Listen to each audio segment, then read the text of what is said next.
this is the reader and one tag, and this is the Android phone.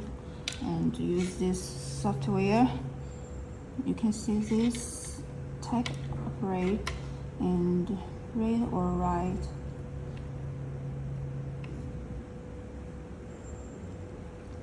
Click into it now. Click the read data. So this is the EPC number from this tag. Okay. And you can rewrite the EPC number you want,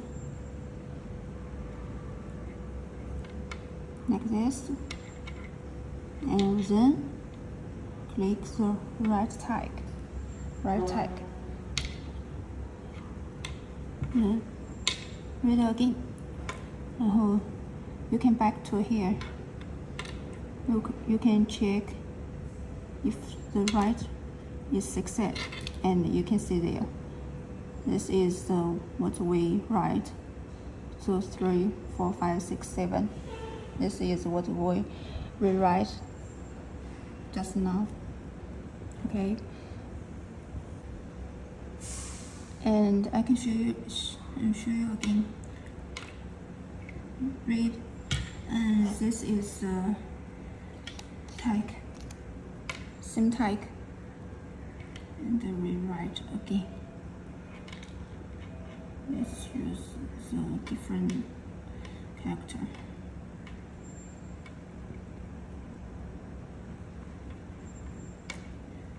Six, 9, 8, 5, 7, 4.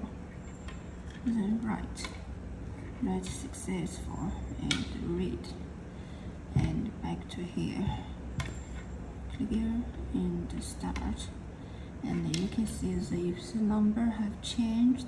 This is 6, 9, 8, 5, 7, 5, 7, 4. Okay, so the EPC number have rewrite successful. Okay, you can stop.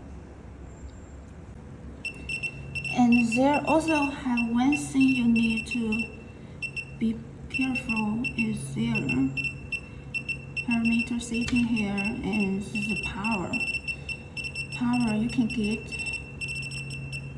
Okay, you can read the power, and the power I see now is the 70,